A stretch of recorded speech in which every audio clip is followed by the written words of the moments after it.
Alright, I'm back again. I'm ready to stain this guy. I get these brushes at the Dollar Tree. You get like 6 of them. These are little foam brushes.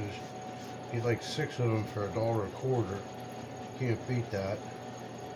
And what I do, when I'm all done, I save the stick, and that's what I use for the perch. So I just put that perch in while I was off screen too.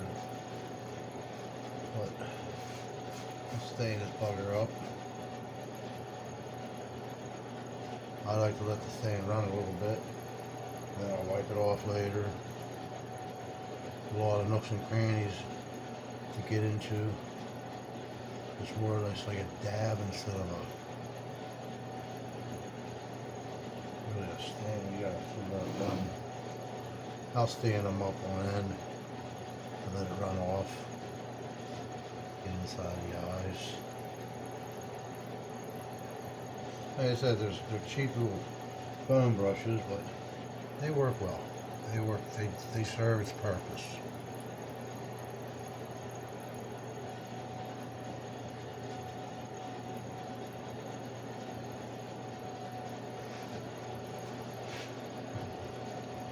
Get that hunky nose I got on.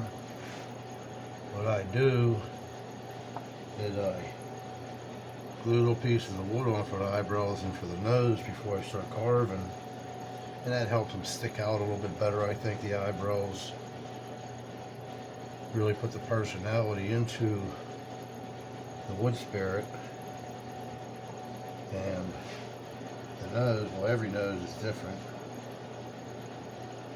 I try to make every nose a little bit different, a little pointier, a little beaky. Sometimes I like to put a little hook on the bottom of them. Inside the mouth there.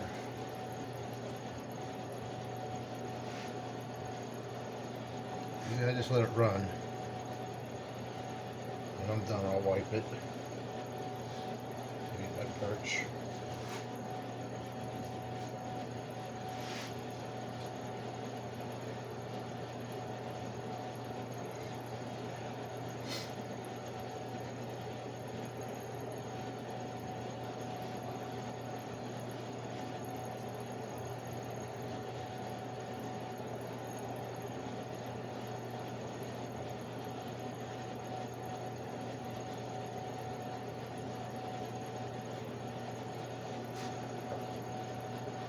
By the way, my shop is called Sawdust and Feathers.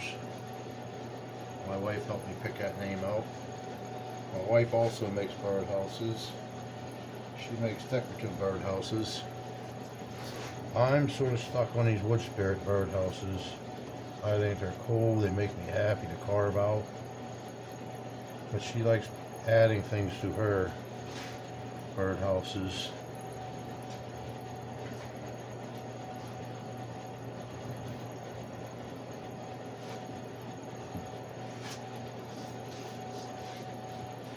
I don't worry about getting the stain on my hands. When you stain it, you're going to get it on your hand no matter what, how you look at it.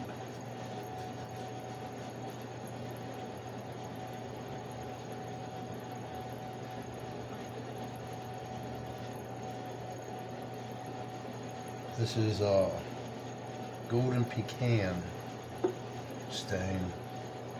I like to use the golden pecan instead of a darker stain because me burning the wood, it helps make that burn pop.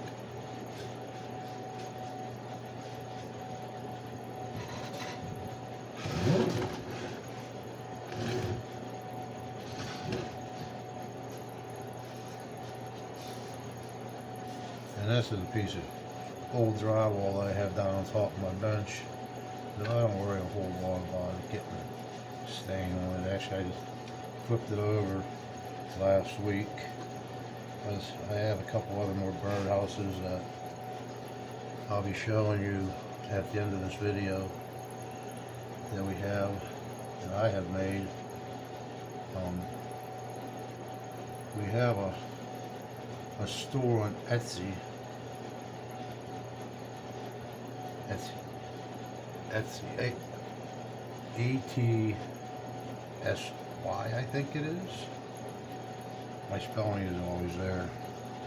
But the store is called Sawdust and Feathers, and you can go to that site and see the birdhouses that we have online. And if you're interested enough, maybe you want to buy one.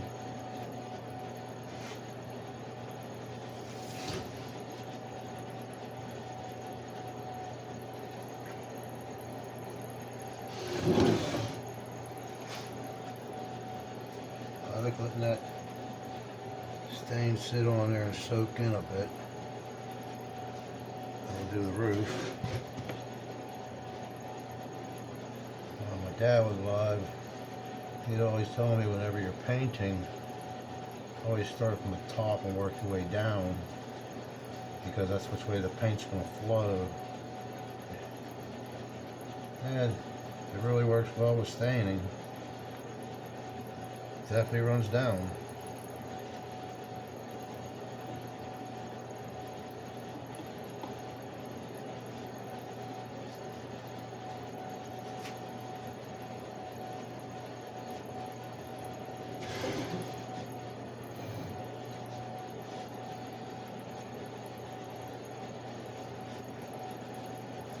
Yeah, when you're doing a stain job like this, where you got the hair, you got so many crevices, it's not just like taking a rag and wiping, it's like daubing it and letting it flow where it has to flow.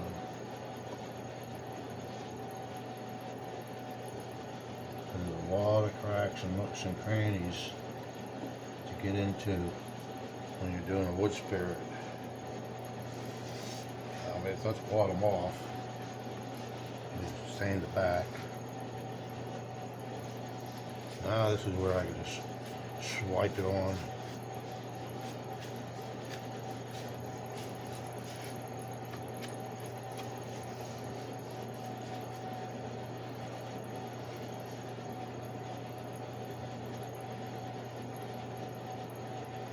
I think we got the whole thing. Let me wipe her down a little bit. Look, this is on over here, it looks like.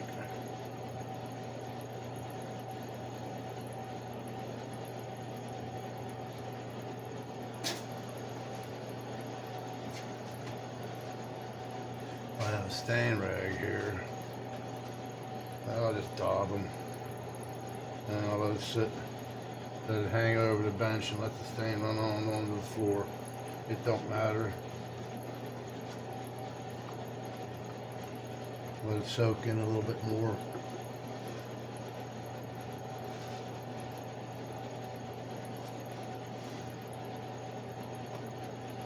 Okay, folks, let me set him up. We can have a look at him. There he is. He's all completed.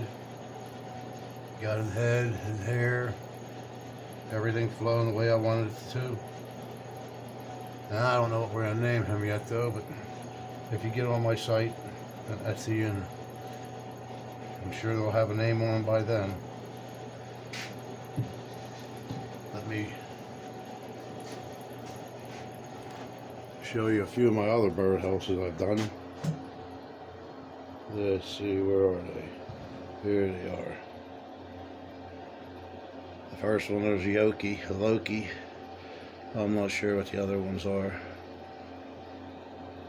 their names, but they're all on my site too. But thanks for joining us, and I'll see you next video.